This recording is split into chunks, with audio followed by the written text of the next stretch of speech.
Et alors, les rouquins, comment ils vont? Bon, les gars, aujourd'hui, petite vidéo, on va voir encore une fois un sujet extrêmement intéressant. On va voir aujourd'hui pourquoi les taux zéro ou les taux très très faibles pour le crédit bagnole ou le crédit de ton bien immobilier, eh bien, c'est de la merde et c'est pas du tout souhaitable. Alors, ça a l'air un peu contradictoire. Tu pourrais te dire, mais attends, plus mon taux d'intérêt est bas, mieux c'est. Si je vais avoir mon banquier et que le mec il me dit, je vous fais un taux zéro, je prends direct, quoi. Donc, pourquoi c'est de la merde? Alors, je vais essayer de t'expliquer ça. Alors, peut-être que dernièrement, tu es allé voir ton banquier pour acheter, je sais pas, un bien immobilier et le banquier t'a dit, bah, écoute, pas de souci, moi je vous fais un taux à 3%. Alors là, tu fais putain, ça fait chier parce que c'est quand même plus haut que quand on était pendant le Covid, donc ça a augmenté. Donc c'est cher, ça fait chier et tout. Et en plus, comme en fait, tu as été élevé par la République française socialiste, tu as des réflexes reptiliens encore qui te font penser, putain, mais pourquoi on forcerait pas le banquier à avoir un taux à 0 ou un taux à 0,1 ou non. C'est quoi même? On va arrêter la rentabilité, même imaginons que voilà, une banque, le but c'est d'être rentable quand même. Donc hop, on va nationaliser toutes les banques et on va mettre des taux à 0 et puis ça sera la Banque de France, donc c'est l'État qui nous prête, nous citoyens. Ça, on aura tous des taux 0 et puis tout va bien quoi. On aura des taux à 0 puis on pourra tous acheter des maisons et puis voilà. En fait, il est là le vrai problème. Le vrai problème, il est qu'en fait, il n'y a pas assez d'État dans nos vies, quoi. C'est ça le problème. Bon, tu te doutes bien que non, hein, donc je vais essayer de te démontrer ça. Et si tu es probablement quelqu'un de gauche, tu dois déjà me regarder avec des yeux comme ça, de gauche économique, j'entends, c'est-à-dire à peu près tout le monde. Donc reste bien ici pour que tu comprennes ce point-là, crucial d'ailleurs. Alors, avant de comprendre pourquoi c'est de la merde un taux bas de taux d'intérêt, il faut que tu comprennes d'abord ce que c'est un taux d'intérêt. Alors un taux d'intérêt, qu'est-ce que c'est? Le taux d'intérêt, c'est la représentation de quelque chose qui est très important en économie, qui est la préférence temporelle. Qu'est-ce que c'est la préférence temporelle? J'en ai parlé dans une autre vidéo. C'est le fait que nous, les humains, nous accordons plus d'importance au présent qu'au futur. C'est que nous discountons le futur par rapport au présent. En gros, si je te donne un exemple, est-ce que tu préfères avoir 100 euros aujourd'hui ou 100 euros dans un an? Ben, tu vas toujours préférer avoir 100 euros aujourd'hui parce que tu vas te dire, mais attends, mais ça sert à quoi que j'attende un an pour avoir la même chose? Par contre, si je te dis, est-ce que tu préfères avoir 100 euros aujourd'hui ou 120 euros dans un an?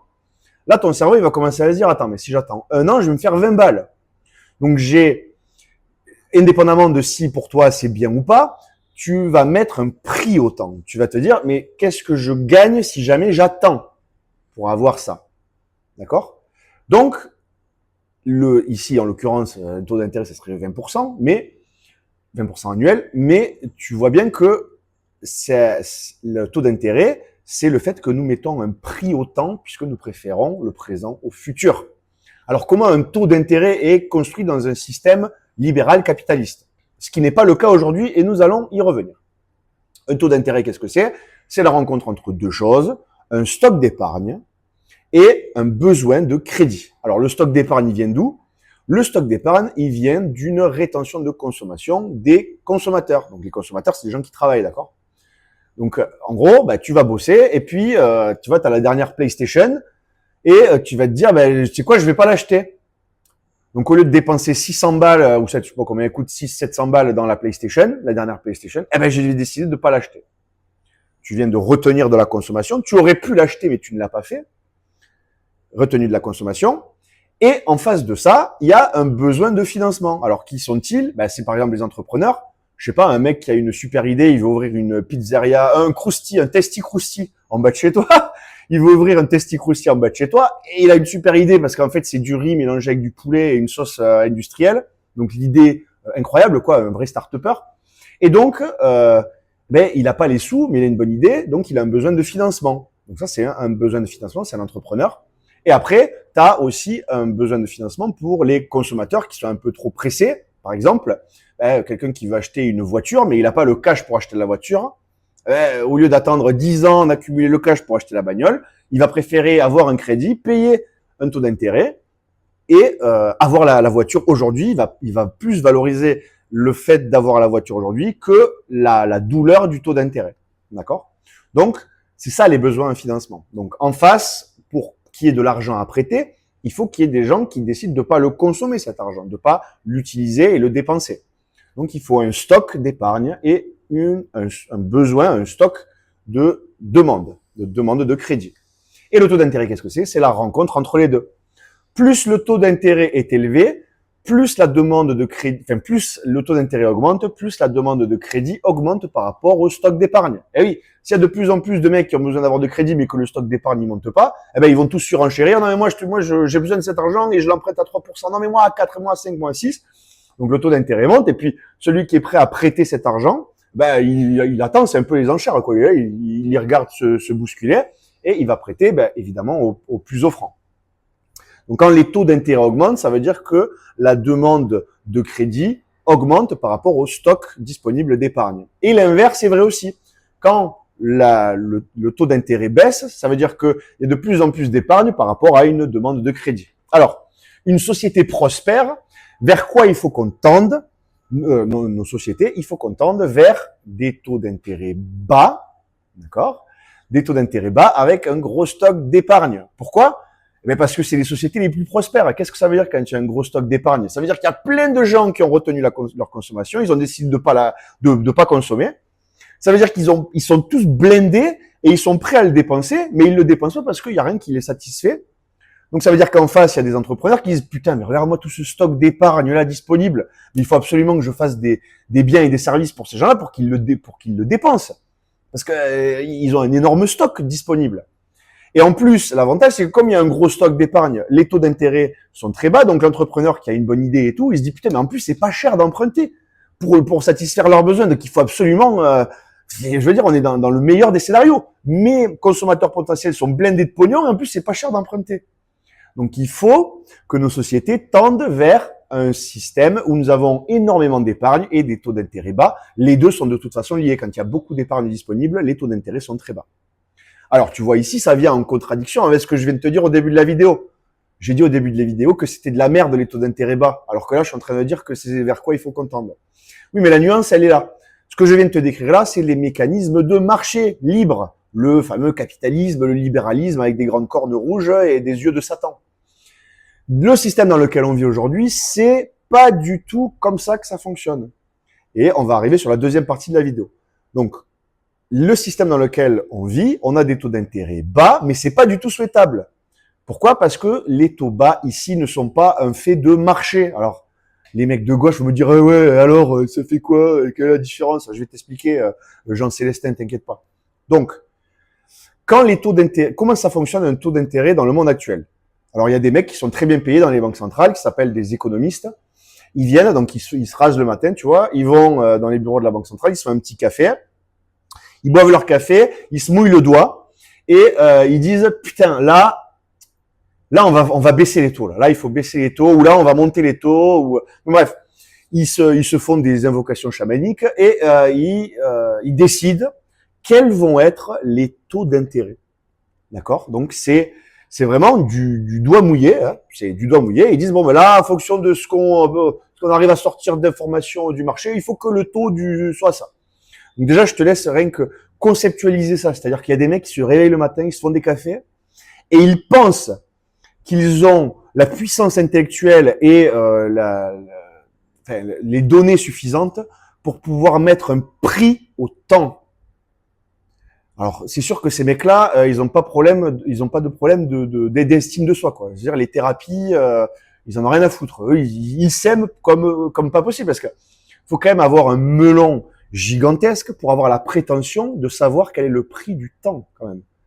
Sachant que chaque individu a des perceptions différentes du temps, de la valeur du temps en fonction, voilà, je sais pas. Par exemple, un jeune ne va pas avoir le même prix du temps qu'un vieux. Un mec qui est malade va pas avoir le même prix du temps qu'un mec qui est pas malade. Un riche ne va pas avoir le même prix du temps qu'un pauvre, etc., etc. Mais eux, ils disent non, mais nous, on sait, en fait. Donc, en fait, déjà, la première chose à comprendre, c'est que les taux d'intérêt aujourd'hui sont artificiellement baissés. Alors, pour plusieurs raisons, ils sont artificiellement baissés. Je vais pas rentrer là-dedans. Il faut juste que tu comprennes que c'est artificiellement baissé. D'accord? Et le deuxième problème aussi, c'est que aujourd'hui, le système dans lequel nous sommes, nous avons ce qu'on appelle des réserves fractionnaires. Donc, en gros, pour chaque euro d'épargne, en gros, on peut mettre 10 euros de crédit pour synthétiser. Ce qui fait qu'on gonfle artificiellement l'offre d'épargne, puisque avec un même euro d'épargne, on peut virtuellement faire comme si on avait 10 euros d'épargne. C'est les fameuses réserves fractionnaires. Donc ça, ce que je suis en train de te décrire, les deux mécanismes, la baisse des taux artificiels et les réserves fractionnaires, ça crée une énorme expansion du crédit dans nos sociétés. Et ça a d'énormes impacts et c'est la merde absolue. Alors, pourquoi c'est la merde absolue? Il faut que tu comprennes que quand on fait une expansion du crédit comme ça, on distord le marché. Donc on le distord de plusieurs manières qui ont des conséquences catastrophiques. La première conséquence, c'est que tu vas augmenter artificiellement le pouvoir d'achat des gens, mais derrière, leur productivité ne suit pas. Typiquement, quand tu permets, je sais pas, alors je vais pas dénigrer aucun travail ni rien, mais c'est juste pour conceptualiser la chose. Quand tu permets à une femme de ménage, par exemple, de s'endetter énormément pour qu'elle achète un frigo, un lave-vaisselle, une bagnole, un vélo électrique, une maison, etc., etc. En fait, tu augmentes artificiellement son pouvoir d'achat, puisque tu lui donnes aujourd'hui de l'argent qu'elle n'a pas, d'accord? Elle ne l'a pas accumulé, cet argent, d'accord? Donc, il vient avec une condition de paiement d'un taux d'intérêt, évidemment, mais initialement, ce que tu fais, c'est que tu lui donnes un pouvoir d'achat qu'elle n'a pas.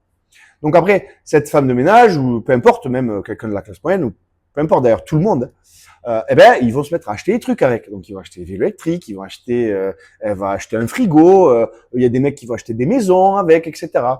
Et en fait, ce que ça crée, c'est que tu crées artificiellement des demandes sur le marché et ben, ça crée une deuxième problématique. Des entrepreneurs en face, ils vont se dire, putain, mais tout le monde a accès à du crédit, donc tout le monde est riche, et beaucoup plus riche que je pensais en fait, parce que ils ont tous accès à du crédit, donc moi aussi je vais lancer des entreprises et puis je veux avoir une partie de cet argent, parce que le crédit est monnaie. Quand un banquier il te met 100 000 euros sur ton compte en dette, c'est 100 000 euros, théoriquement tu pourrais aller les claquer dans un casino, c'est de l'argent, d'accord? Le crédit, c'est la dette, c'est de l'argent aujourd'hui.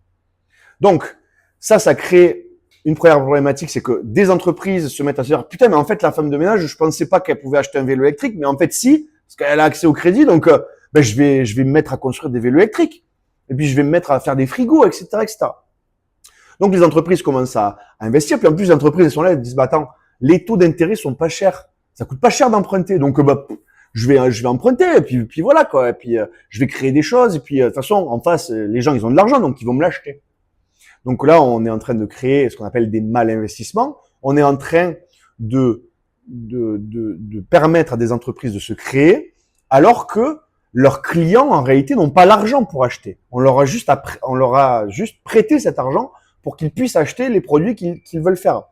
Donc, la problématique ici, c'est que une fois que le temps commence à passer et que finalement, la femme de ménage, elle a vécu un peu au-dessus de ses moyens, puisqu'elle avait beaucoup plus d'accès à du crédit que sa capacité à produire de la richesse dans la société, elle se retrouve à être embêtée pour éventuellement rembourser son crédit. Et c'est là où commencent des problématiques, puisque si elle peut plus rembourser son crédit, ça veut dire que elle a acheté quelque chose qu'elle ne pouvait pas acheter à la base, donc ça crée des stress sur des systèmes financiers. L'entreprise aussi qui a construit des vélos électriques, par exemple, elle se retrouve, si les femmes de ménage, elles commencent à plus pouvoir rembourser les crédits, mais plus personne ne prête aux femmes de ménage. Donc, du coup, les vélos électriques, lui, il avait anticipé que les femmes de ménage, elles avaient accès à du crédit, et du jour au lendemain, elles ont plus accès au crédit parce qu'on sait qu'elles peuvent plus rembourser. Donc, le mec, il se retrouve à avoir investi dans des usines et tout, et il peut pas le rembourser aussi les dettes qu'il a fait parce que, ses clients, en fait, ils n'existent pas, quoi. Et donc, ça crée des effets en chaîne, ça crée des énormes dépressions économiques. Donc, ça, c'est la première problématique, j'espère que c'est clair. Le fait d'avoir une expansion du crédit et de donner des pouvoirs d'achat à des gens, ça crée premièrement des mal-investissements. Les entreprises ont des mauvais signaux et les gens ont l'air beaucoup plus riches qu'ils ne le sont. Du coup, ils se mettent à investir comme des cochons dans des trucs utiles ou pas d'ailleurs. D'ailleurs, souvent pas utiles, tout ce qui est start-up et tout. Il y a plein de start-up qui servent à rien en réalité. Elles existent juste parce qu'il y a de l'argent pas cher, quoi. Et la deuxième problématique aussi, c'est que quand on permet à des gens d'avoir du crédit, ils se mettent à acheter plein de choses, ils se mettent à acheter des des actions, ils se mettent à acheter de l'immobilier et tu te retrouves à créer des bulles absolument partout. Donc la deuxième conséquence de l'expansion du crédit artificiel, c'est la création de bulles. Donc, bulles immobilières, donc tout devient de plus en plus inaccessible. Les gens sont obligés de s'endetter toujours plus pour pouvoir accéder à la même chose, puisque l'augmentation de la dette ne résout pas la problématique de la rareté. Tu peux distribuer de l'argent aux gens autant que tu veux. Tu pourras pas construire plus d'appartements en face de la Tour Eiffel. C'est illimité. Tu pourras pas extraire plus de fer du sol si t'as pas investi dedans. Enfin, la problématique de la rareté n'est pas résolue par de l'impression monétaire. Du coup, si tu donnes plus d'argent aux gens, la rareté subsiste, donc ça crée juste des bulles où ça fait augmenter forcément les prix partout. Et donc, on arrive dans la problématique finale, qui est le boom and burst cycle. Donc, c'est le boom et le burst cycle économique de l'économie autrichienne, qui décrit la chose suivante. Quand on fait une expansion du crédit, en baissant artificiellement les taux d'intérêt et avec des réserves fractionnaires, on permet la création de bulles absolument partout dans l'économie. On permet le mal investissement, donc le fait de mal investir l'argent. Et ça arrive, si tu veux, à un moment où les dettes ne peuvent plus être honorées puisque tout est trop cher ou alors tout a été trop mal investi. Et là, on rentre dans une énorme dépression économique où il y a une purge. Tous les gens qui ont trop emprunté pour acheter des biens immobiliers et qui peuvent pas les payer, ils se font saisir leurs biens immobiliers. Tout le monde se met à vendre en même temps, donc le prix de l'immobilier se met à chuter drastiquement. Les entreprises qui ont créé des produits et des services avec l'espérance d'avoir une demande qui en fait n'existe pas, ils se retrouvent sur la paille parce qu'en fait leurs clients n'existent pas tout simplement. Donc ils peuvent pas rembourser les dettes qu'ils ont contractées pour monter leurs usines, etc. Donc ils se font tous faillite, etc., etc. C'est un effet boule de neige. Et puis en plus, ces entreprises-là qui ont été montées, ils avaient des employés qui eux-mêmes ont fait des crédits immobiliers et des crédits conso, etc., qui peuvent pas rembourser, etc. T'as compris, l'effet en chaîne. Donc c'est le burst. Et donc c'est ça qui s'est notamment passé en 1929. Il y a eu un livre qui a été écrit là-dessus par Rothbard, qui décrivait que finalement la crise de 1929, ce n'est pas une crise du capitalisme comme les tocards socialistes aiment l'annoncer. La crise de 1929, c'est d'abord une crise de l'expansion du crédit qui a commencé après la Première Guerre mondiale et pendant les années 20, qui a amené à d'énormes bulles en 1929. Et on est rentré dans la Grande Dépression économique. Et après, on a invoqué Keynes qui nous a foutu dans le système actuel dans lequel on est, le merdier actuel. Bref. Donc voilà pourquoi c'est pas bien un taux d'intérêt faible dans le système actuel, tout simplement parce qu'il est manipulé. Si c'était un taux d'intérêt de marché, ça serait formidable. Or, ça n'est pas le cas. Et le taux d'intérêt, le vrai bon taux d'intérêt, il devrait être normalement supérieur à la vraie inflation. Et la vraie inflation, c'est le débasement monétaire. Donc aujourd'hui, en plus de ça, on est ce qu'on appelle dans des taux réels négatifs, c'est-à-dire que dès lors que tu épargnes, tu as la certitude de te faire voler puisque la rémunération de ton cash est inférieure à l'accroissement de la masse monétaire. Donc aujourd'hui, ils mettent des taux à 4 alors que en réalité, ils devraient au moins les mettre à 10. Mais bon, à 10, tout s'effondre. Bref, mais je vais pas non plus trop rentrer là parce que le problème aussi avec ces sujets-là, c'est que évidemment, dès que tu commences à discuter d'un sujet, ça ouvre une autre porte, etc. Et c'est difficile de faire quelque chose de concis. Mais en tout cas, j'espère que tu comprends qu'un taux d'intérêt faible aujourd'hui, ça a l'air bien sur le papier. Tu te dis, putain, je peux acheter la maison. Sauf qu'en fait, la réalité, c'est qu'on arrive presque au bout du Ponzi et que la step d'après, c'est une énorme dépression économique et donc une baisse du prix de tous les actifs. Sauf si la solution politique à cette problématique, c'est par l'impression monétaire, ce qu'ils feront. Et dans ce cas-là, c'est une destruction de la monnaie qui existe. Et spoiler alerte, c'est exactement ce qui va se passer. Toi et moi, nous allons vivre l'explosion de cette problématique que je viens de te décrire. Et elle va se faire, c'est grandement probable qu'elle se fasse via de l'impression monétaire. Et alors, il y a des moyens de s'en protéger, mais ça, peut-être que je l'expliquerai dans une autre vidéo. Voilà. J'espère t'avoir éclairé sur ces sujets-là. Et puis, je te dis à bientôt. Ciao.